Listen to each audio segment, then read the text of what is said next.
programa ini artinya Sambalu kembali bergabung dengan interaktifnya Radio Gamasi 105,9 FM.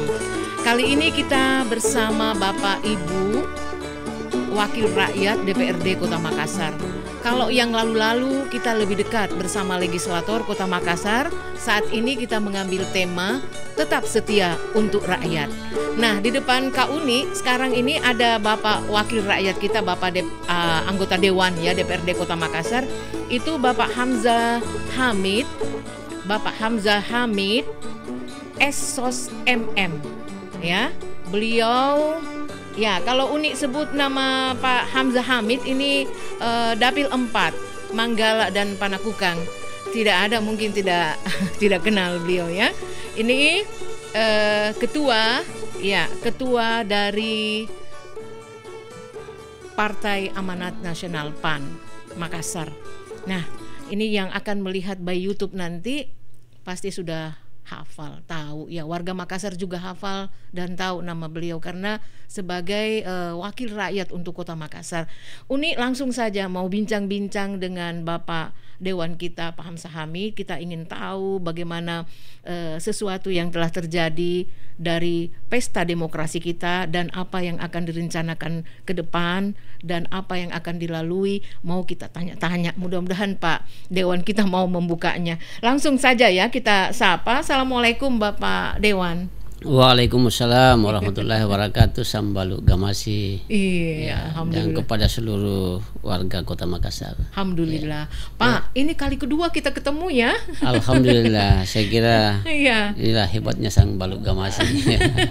Iya, yang lalu di DPR dan sekarang kami mengajak Bapak Ibu di Dewan untuk lihat juga studionya Gamasi dan tentu ini kami sambut dengan senang hati sekali. Bisa ketemu dengan kami, kemudian didengarkan langsung live. Ini live by streaming, Pak. Kalau streaming itu terdengar sampai di mana-mana, sampai di Kairo, sampai di pokoknya di belahan dunia yang ada internetnya. Nah, nanti akan melihat siaran YouTube-nya. Bukan sekarang tetapi nanti ya. Nantikan terus Sambalu acara ini tetap setia untuk rakyat. Tabe Pak Dewan. Siap. 14 Februari kemarin itu kan momen perjuangan yang lumayan berat. Betul Mbak. Apa yang terjadi? Kemudian bisa sedikit melihat konstetasi pileg ini. Bisakah kita tahu bagaimana perjuangan Bapak dan semangatnya? Kan sekarang alhamdulillah Bapak mendapatkan yang diinginkan kan Pak? Alhamdulillah. Ya, berkat dukungan masyarakat. Silakan Pak. Terima kasih Mbak Uni ya atas undangan hadir di Sambalu Gamasi ini. Ini saya kira sebuah kehormatan bagi saya. Jadi dinamika Pileg Februari 2024 kemarin saya kira ini sangat luar biasa. Saya sebagai pendatang baru di provinsi, saya juga tidak menduga kalau seperti itu. Dinamikanya begitu, saya anggap begitu keras ya. Tidak sama dengan pileg-pileg yang sebelumnya yang saya yang di kota ya. Yang di kota, atau karena saya baru di provinsi, tapi setahu saya di kota selama ini ya tidak seperti itu. Ya, tidak sepragmatis seperti itu masyarakat di bawah. Menurut cerita teman-temannya lain. Tapi kalau yang saya alami, yang saya rasakan, saya tidak melihat masyarakat sepragmatis itu. Ya, karena saya tetap mengedepankan persaudaraan dan kekeluargaan, dan itu yang saya rasakan bahwa masyarakat ternyata yang saya tahu Biringkan ya Tambalantrian ini sebagai wilayah yang saya baru beradaptasi, ternyata masyarakat di sana juga sangat sangat komunikatif, sangat humoris, kemudian keakraban dan keluarganya juga sangat bagus. Ya, karena saya selaku pendatang baru dengan tagline sederhana dan merakyat, ya memang tidak ada apa-apa. Kesederhanaan itu karena tidak ada apa-apa. Baik, Pak. Bukan karena ada apanya. Ya, jadi ya itu yang membuat saya sangat bangga dengan teman-teman yang membantu saya dalam pergerakan, ya, karena saya tidak membiasakan dan saya tidak memberikan apa-apa kepada teman-teman yang membantu di bawah. Iya. Itu yang saya tahu. Nah, kalau menurut cerita orang lain, teman-teman lain menganggap bahwa ini pragmatis. Pragmatis. Iya, tapi kalau saya mungkin karena saya lain cara, lain metode pendekatannya berbeda, sehingga saya tidak menganggap bahwa masyarakat pragmatis. Namun saya tidak bisa pungkiri juga bahwa memang ada biaya, ada cost, tetapi dalam setiap perhelatan namanya untuk memperebutkan sebuah posisi pasti ada cost politik. Iya. Ya, cuma kalau bicara cost politik mungkin saya yang paling rendah cost politik di antara semua. Makanya saya tidak menganggap masyarakat pragmatis. Ya. Tinggal bagaimana kita ya dekat dengan masyarakat, mengambil hati masyarakat dan menyampaikan program-program yang kira-kira apa yang harus kita kerjakan ketika saya diberi amanah oleh masyarakat. Itu saya sampaikan kepada masyarakat dan ternyata banyak masyarakat yang terima. Baik. Nah, ini Pak ya, jadi Sambalu, kita kan tahu Bapak Hamzah Hamid ini 3 periode Pak ya. Siap, di Makassar. Jadi untuk wilayah Dapil 4 ini Manggala dan Panakukang sudah itu bagian memang wilayahnya Bapak. Tetapi tiba-tiba naik ke provinsi, ini bertambah berapa wilayah Pak Dapil 2 itu Pak? Bertambah 2 kecamatan. Kecamatan Biringkanaya dan Tamalan Rea. Itu lumayan ketat juga persaingan di sana. Ya, lumayan kan. Namanya ada incumbent. Kemudian yang kedua, jumlah kursi yang diperebutkan sangat kecil dan yang mau memperebutkan ini luar biasa banyaknya. Ya, cuma 6 kursi yang diperebutkan oleh hampir 100 orang. Oh, luar biasa. Jadi ini kalau Uni melihat Pak ya, ini bentuk dari kecintaan pendukung Bapak yang merasa selama ini terpenuhi. Ini cerita karena cerita mulut itu kalau estafet Pak itu akan jauh lebih berkesan. Ketika estafet pembicaraan dari seseorang ke seseorang itu jauh lebih berkesan. Nah, ini estafet dari Manggala Panakukang ke 2 kecamatan lainnya.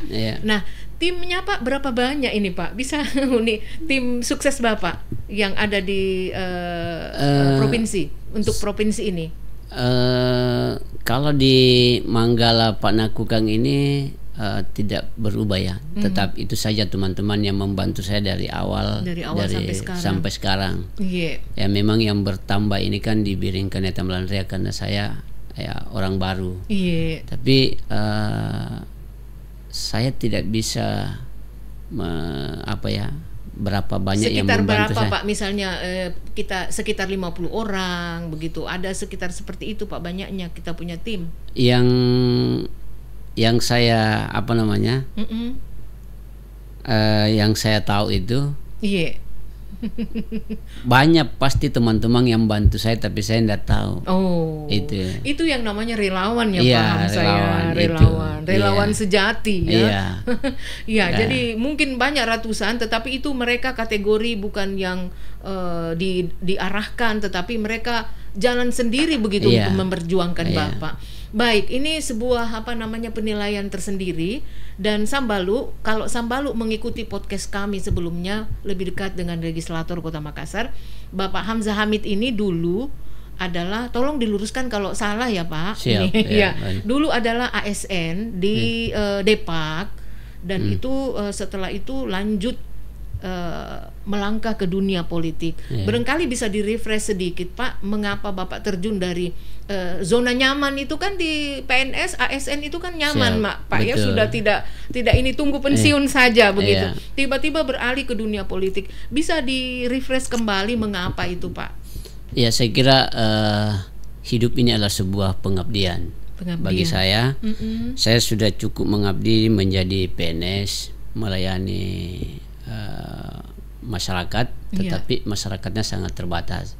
Saya masuk dunia politik untuk memperluas wilayah pengabdian saya, menambah persaudaraan dan kekeluargaan. Karena kalau di PNS sekali lagi saya sampaikan bahwa ini bahwa saya hanya bertugas melayani administrasi, secara administrasi mempersiapkan ada yang datang saya layani, kemudian waktunya juga saya cukup ya pagi pulang, balik pagi ke kantor, pulang sore selesai.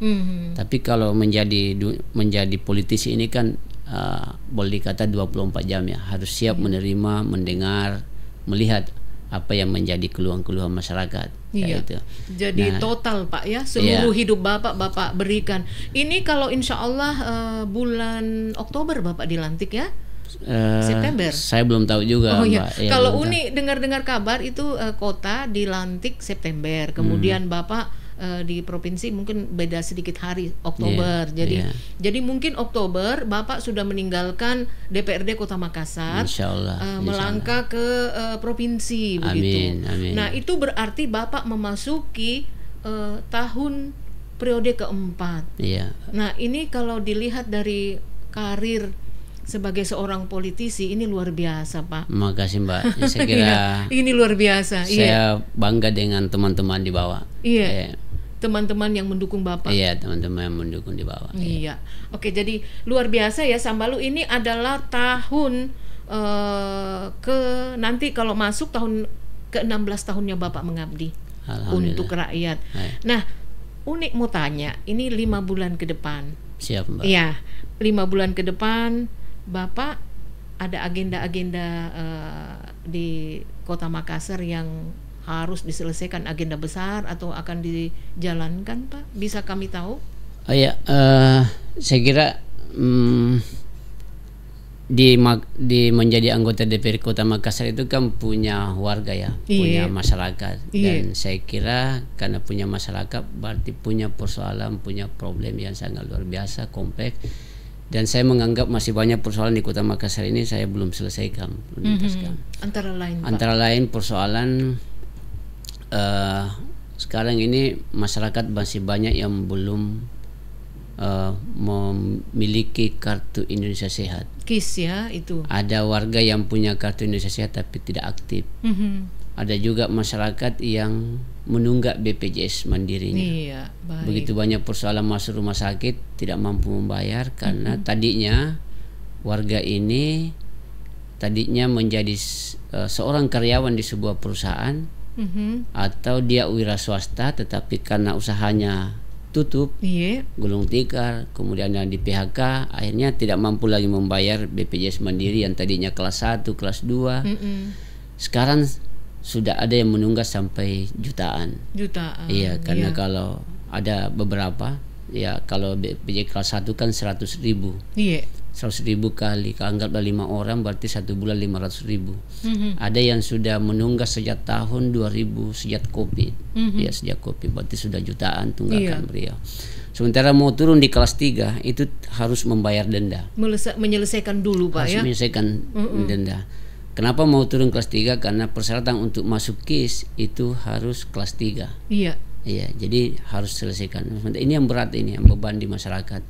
Nah, begitu banyak warga yang masuk rumah sakit tiba-tiba tidak mampu membayar. Bahkan ada beberapa minggu lalu meninggal di rumah sakit Ibnu Sina. Itu sampai sekarang belum membayar biaya rumah sakitnya. Luar biasa. Padahal sudah meninggal. Keluarga yang ditinggal juga dalam kondisi tidak mampu juga. Di sini dibutuhkan kehadiran pemerintah. Ini yang banyak sekarang saya terima aduan-aduan seperti ini karena mungkin itu ya Mbak Unia. Saya dianggap terlalu dekat dengan rakyat. Sehingga banyak aduan-aduan yang masuk ke saya. Ini berarti bahwa dari sisi pelayanan berarti ada persoalan. Karena kalau tidak ada persoalan tidak mungkin ke DPR mencari teman bagaimana supaya ada yang bisa membantu. Berarti ada persoalan di sisi pelayanan. Kemudian persoalan-persoalan kependudukan. Ini kenapa saya harus bicara ini karena sekarang ini tidak bisa kita menutup mata, masih banyak warga kita ini yang hidup di bawah standar, di bawah garis kemiskinan. Itu kadang-kadang menikah di bawah umur, kemudian ada juga menikah karena kecelakaan. Yang akhirnya ini anak lahir tanpa surat keterangan lahir atau tanpa buku nikah. Begitu besar mau sekolah, mau ngurus kartu keluarga ini kan tidak bisa. Baik bisa. Pak. Jadi sekarang Bapak memberikan Bapak di Dewan memberikan solusi seperti apa terhadap persoalan BPJS tadi Pak yang sudah menunggak lama, lalu bagaimana itu Pak? Kita berharap pemerintah Kota Makassar harus hadir, harus hadir ya, punya empati bagaimana supaya ini bisa diselesaikan. Iya. Ya ini saya kira butuh kebijakan anggaran. Ya. Ini yang perlu saya titipkan di Kota Makassar sebelum ke provinsi. Kemudian pendidikan. Iya. Pendidikan lagi Mbak Uni. Iya. Ini masih banyak seperti tadi rangkainya tadi ini. Iya. Ada yang menunggak, ada yang di PHK dari perusahaan, ada yang gulung tikar usahanya, tidak bisa lagi membiayai anaknya. Iya. Berharap bantuan dari pemerintah. Setidaknya ada bantuan bagi anak-anak sekolah yang ya. Kemudian cuma kan kadang-kadang pemerintah tidak percaya karena di kartu keluarga ini masih kelihatan wira swasta. Iya. Jadi sekarang ini banyak warga yang berbondong-bondong ke Dukcapil untuk mengganti untuk merubah kakaknya menjadi buruh harian lepas. Dengan berharap mendapatkan bantuan dari pemerintah. Karena persyaratan untuk dapat bantuan dari pemerintah itu kan dilihat dari pekerjaannya Pak ya. Pekerjaannya, status pekerjaan buruh harian dan ibu rumah tangga. Nah, saya kira ini pemerintah jangan tutup mata. Kemudian yang tahu persis bahwa masyarakatnya ini, warganya ini betul-betul putus kerja, saya kira RT RW. Jadi ketika ada surat keterangan tidak mampu apa, saya kira Dukcapil tidak ada alasan untuk tidak memproses ini. Ya, itu yang kita harapkan. Ya. Baik, lanjut lagi Pak Dewan, Pak Hamzah Hamid. Ini tadi tentang BPJS. Nah, bagaimana itu Pak kalau yang tertunggak lama-lama, apa mereka tidak bisa mikodong? Tentu terhalang segala hubungan aksesnya kalau ada yang sakit karena disuruh dulu lunasi. Nah, ini mudah-mudahan ini solusi yang diberikan ini bisa membuat warga kembali bisa berobat dengan baik begitu Pak. Kira-kira nanti Bapak memberikan penegasan kepada eksekutif seperti apa Pak? Ya, kewajiban saya ini harus menyuarakan terus ya sampai ini betul-betul masyarakat mendapatkan pelayanan yang maksimal. Iya. Saya hampir setiap saat, hampir setiap hari saya mendapatkan keluhan tentang itu BPJS. Artinya banyak warga yang masuk rumah sakit dengan beban sendiri. Iya. Ya, pemerintah tidak hadir di situ. Nah, karena BPJS-nya menunggak, kemudian tidak aktif KIS-nya. Yang pada akhirnya juga mestinya warga bisa masuk di rumah sakit yang terdekat dari rumah. Tapi karena tidak ada KIS, tidak ada BPJS, akhirnya harus ke rumah sakit daya. Nah, rumah sakit daya coba Ibu bayangkan, Mbak Uni bayangkan kalau orang Tamalate harus dibawa ke rumah sakit daya. Waduh, jauhnya dan bukan main. Orang yang sudah memang tidak mampu, ya biaya transportasi saya ke sana sudah berapa? Baik. Jadi inilah yang saya kira pemerintah harus hadir. Iya. Jadi saya kira ini akan Bapak kawal terus ya sampai selesai nanti. Saya akan kawal terus dan walaupun saya di provinsi ini saya akan tetap pantau terus ini. Pantai terus ini. Karena kota itulah bahagian dari pemerintah provinsi. Baik ya. Jadi Bapak Dewan kita, Bapak Hamzah Hamid ini Sambalu akan duduk nanti Oktober di DPRD Provinsi Sulawesi Selatan. Nah, wilayah pengawasan Bapak jauh lebih luas lagi, 24 kabupaten kota. Nah, mudah-mudahan Makassar yang Bapak punya pengawasan sebelumnya ini tetap bisa menemani tadi Pak, khususnya tentang BPJS dan kebutuhan-kebutuhan dasar rakyat. Nah, Uni mau pindah lagi tentang ini Pak, tentang kondisi ekonomi sekarang. Iya, kondisi ekonomi, kemudian kehidupan masyarakat, bagaimana Bapak Ibu kita di Dewan juga dengan eksekutifnya melihat kesulitan inflasi terjadi di Makassar, kemudian harga beras. Tapi dapat informasi tadi sudah mulai agak turun Pak, turun sedikit begitu, tidak turun banyak. Silahkan Pak. Ya, saya kira memang ini masyarakat sebenarnya panik ya dengan kenaikan sembako ya, kenaikan harga beras apa semua, karena memang masyarakat terbiasa dengan harga yang murah. Kalau kita cermati, ini petani ini kan sudah beberapa kali kita ini sudah beberapa kali mendapatkan kenaikan harga. Masyarakat tidak sadar bahwa listrik sudah berapa kali naik. Iya.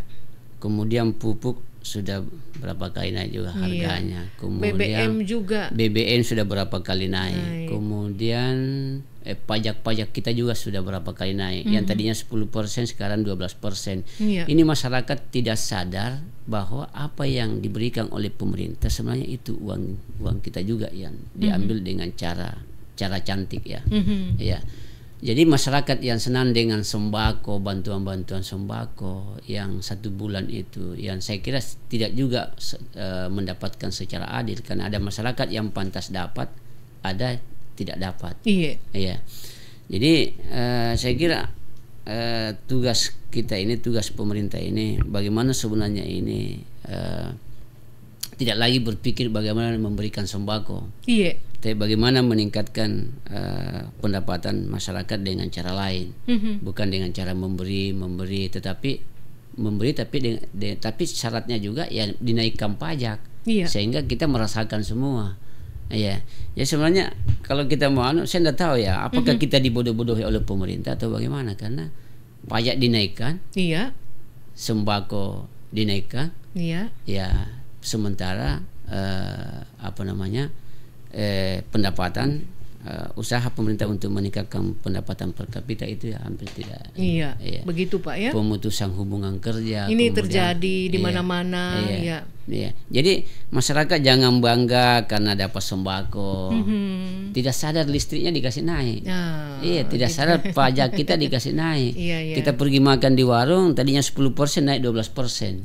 Baik, Pak. PBB juga naik. Coba bayangkan. Pajak kendaraan setiap tahun juga naik. Jadi ini berarti situasi ini harus belajar diterima oleh rakyat atau bagaimana Pak? Ya, karena begini Mbak Uni. Petani ini kan sudah beberapa kali mendapatkan kenaikan. Jadi kalau harga penjualan petani ini tidak naik, maka sekarang ini saya khawatir para petani kita ini yang ada di Indonesia ini penggarap, bukan lagi pemilik lahan. Karena rata-rata petani dia sudah jual lahannya kepada yang punya duit, tinggal dia menggarap. Karena tadinya dia bisa membiayai untuk tanam padi, jagung dan lain-lain sebagainya. Sekarang dalam kondisi tidak bisa lagi membiayai. Karena kadang-kadang petani ambil kredit untuk menanam, ternyata hasil panennya tidak seperti yang diharapkan. Tidak seperti yang diharapkan. Ada yang merugi, yang pada akhirnya lahan pertaniannya ini dia jual kepada ada juga yang mengatakan dijual kepada tengkulak, ada dijual kepada ya macam-macam lah. Sehingga banyak penggarap kita, banyak petani kita yang mengaku petani tapi bukan lahannya, bukan lahannya. Nah ini dia sebenarnya ini harga ini kalau menurut saya ini ada yang diuntungkan dan ada yang dirugikan. Diuntungkan petani karena dia bisa mandiri, karena naik tomi, harga padinya, harga berasnya naik juga. Karena ini harga gabahnya, harga padinya dia juga akan gunakan beli ikan, bayar listrik, bayar pajak yang tadinya pajaknya dikasih naik, bayar BBM yang tadinya BBM-nya dikasih naik. Jadi memang ini memang persoalan yang saya kira pemerintah harus kita juga harus pintar-pintar, jangan terlalu gembira karena dapat bantuan sembako. Berapa sih bantuan sembako Anda setiap bulan? Baik, bagian dapat. Seperti itu Sambalu. Kita kirim salam ini Pak sama pendukung Bapak. Itu dari Aliansi Perawat ya. Siap. Oh siap. Iya, Aliansi Perawat yang selalu setia mendukung Bapak Hamzah Hamid semuanya. Ini dengar banyak sekali Pak. Pantas suaranya Bapak banyak di Sulawesi Selatan ini sehingga duduk di provinsi 22.000 ya lebih Pak ya. 20.600. 29.000. Ya. 29 hampir 30.000. 29.541 itu yang Uni dapat dari KPU ini. Jadi wow, ini ya salah satunya adalah Aliansi Perawat yang ada di Makassar ini. pendukungnya Bapak Hamzah Hamid. Ya, salam untuk semuanya. Dan tentu untuk warga Makassar juga. Saya kira terima kasih kepada teman-teman Aliansi Perawat, ini Pak Ketua Hamzah Tasa, Pak Dokter, kebetulan Hamzah juga namanya. Iya.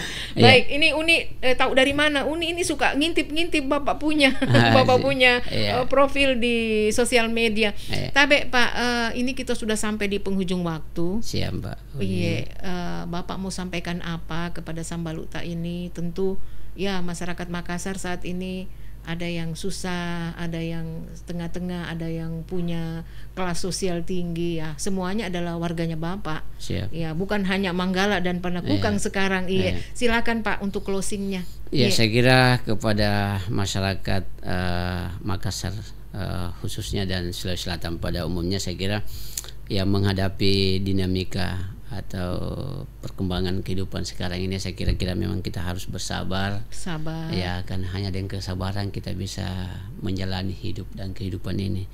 Ya, kalau kita tidak sabar bisa saja ini, kalau persoalan perut ini kan persoalan yang paling rawan. Ya, paling rawan dan mudah dipicu oleh emosi dan bisa menimbulkan persoalan-persoalan lebih besar. Jadi ya kita harus bersabar. Mudah-mudahan ke depan ini pemerintahan yang akan datang jauh lebih bagus, jauh lebih berpihak kepada masyarakat. Ya, sesuai amanah undang-undang bahwa bumi dan air ini nih, dan kekayaan alam yang terkandilanya untuk kesejahteraan dan kemakmuran masyarakat betul-betul itu diembang.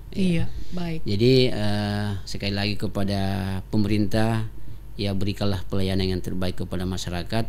Ya, saya teringat slogan pemerintah, sapa, senyum, sukses. Iya. Nah, kita berharap pelayanan di pemerintahan itu pelayanan seperti ketika kita masuk di warung-warung makan, begitu kita baru di pintu masuk sudah ditunjukkan tempat mau di mana. Sambut dengan baik. Seperti itu. Karena kalau tidak ada itu, ya saya kira masyarakat akan enggan mengurus apa yang menjadi kepentingan mereka. Karena yang pasti kenapa banyak keluhan masuk di DPR itu berarti ada persoalan dalam pelayanan. Kalau tidak ada keluhan, pasti masyarakat untuk apa ke DPR? Iya. Coba bayangkan Mbak Uni, kalau kenapa dia harus ke DPR? Karena mereka sudah yakin bahwa kalau dia ke DPR, masyarakat ke DPR sudah pasti tidak ada pungutan. Kita melayani dengan hati, ya, dengan hati yang tulus, terbuka. Tetapi kalau minta bantuan, mungkin di sekitarnya minta bantuan di RT RW atau tokoh masyarakat yang punya pengaruh, boleh saja ya harus ada biaya transportasi. Ini yang masyarakat enggan lakukan dalam rangka mengurus kepentingan-kepentingan di pemerintahan. Baik.